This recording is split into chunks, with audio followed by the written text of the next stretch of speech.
Welcome back to On Point. This is Market Sense. Let's get into that market picture now and start off in the Far East, where Asian markets climbed on Thursday. The dollar then suffered further across the board losses after the head of the Federal Reserve, that's Jerome Powell, all but guaranteed an interest rate cut this month. And the first of a closely watched congressional testimony, Jerome Powell said the case for lower borrowing costs had strengthened owing to headwinds caused by global trade uncertainty. Now, the comments did spark much needed relief on trading floors around the world, which had suffered steep losses at the start of the week in reaction to those blockbuster US jobs numbers that came out on Friday and had dented hopes for a steep cut at the Fed's next policy meeting. Now, the Nikkei in Tokyo managed to move up around 0.5% by close of trade today, 21,643 points, while it was another good day as well, 0.8% for the Hang Seng, adding quite a lot on that front. The Shanghai Composite just managing to inch up there, still below that 3,000 point mark.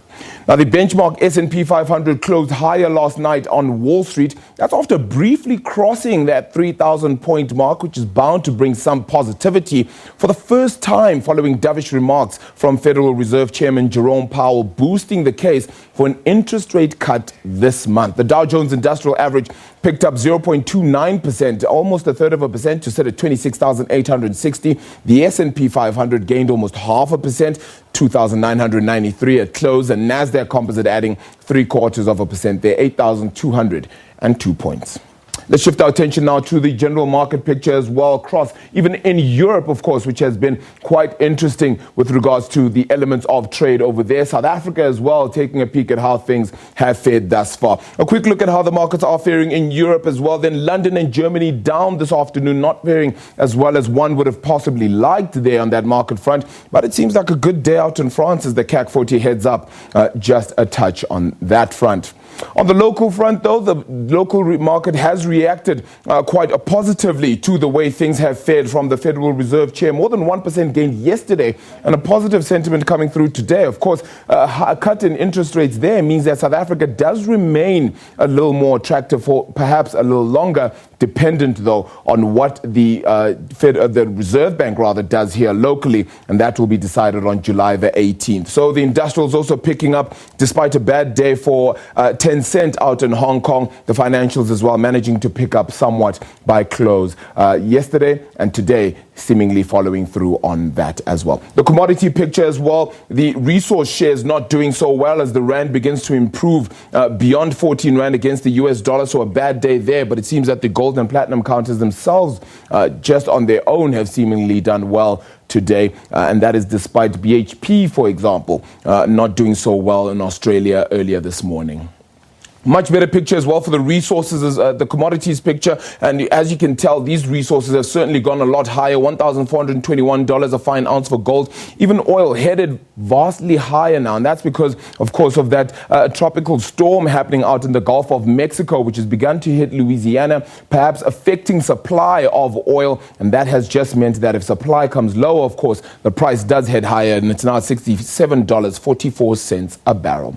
And a quick look then at your currencies, and the rand then doing much better now, 13.93 against that US dollar, breaching that 14 rand mark overnight after Fed Chair Jerome Powell did give a much more clearer sentiment with regards to perhaps helping the world #1 economy in boosting growth on that front. Let's unpack all this detail a little bit more now. And this time around, we are joined by Devin Schutte, who is from the Robert Group, as well as we unpack that market picture. Devin, thank you so much for the time. Perhaps that picture is one that just comes straight from the Fed, and whatever he says has certainly made the rest of the world sneeze. Yeah, I think there's two big factors driving global markets at the moment.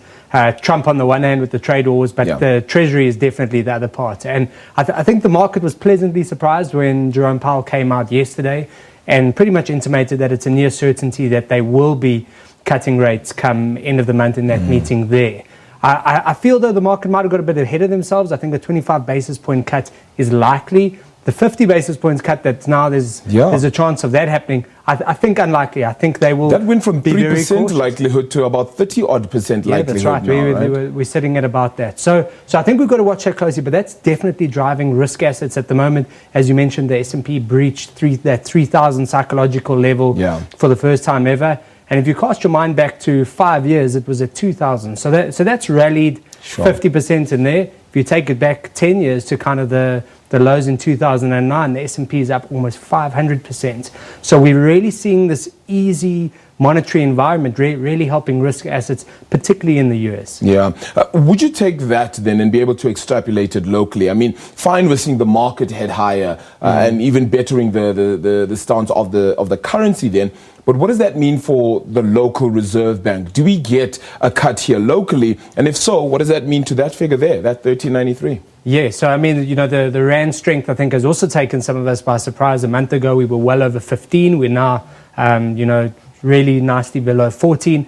I would hope our Reserve Bank isn't watching just the Fed and kind of dovetailing on that regard. But look, what we have is a very benign inflation environment locally. The only risks to that are exogenous factors, so oil, which is one of the things that you mentioned, and particularly the rand, which is looking good today. So I think there's definitely scope for our Reserve Bank to start possibly a cutting cycle, but at least one cut in their meeting next week to undo the hike that we saw in November last year. Yeah, and perhaps many would say that the hike was perhaps not needed at that time as well.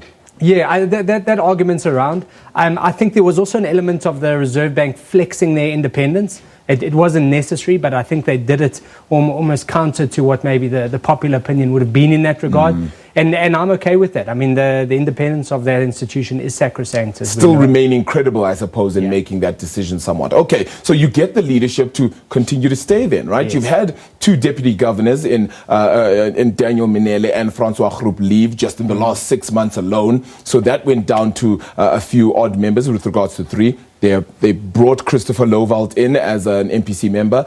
And now Dr. Rashad Kassim and Fundi Chazibana, who's been there just over a year and a half now, also a deputy governor. What does that mean for the sentiment around the South African Reserve Bank? Does that help continuity as well? Yeah, I think so. Continuity is the key word there, is that you've now got 2 people as deputy governors who are fiercely independent. They see the kind of mandates of the Reserve Bank being worked out. They have the relevant expertise, whether it's a PhD in economics, working in the IMF, or the energy regulator. I think you've got good technocrats coming in. Yeah. And I think most importantly is 4 months ahead of his term expiring, we had Reserve Bank governors' term being renewed for another 5 years. Yeah. Now, you've got to remember, this is a internationally revered Reserve Bank governor, and I think that just adds to that continuity and policy certainty you were talking about, and sends a very clear signal on the intended independence of the Reserve Bank. Yeah, I mean, not so long ago he had won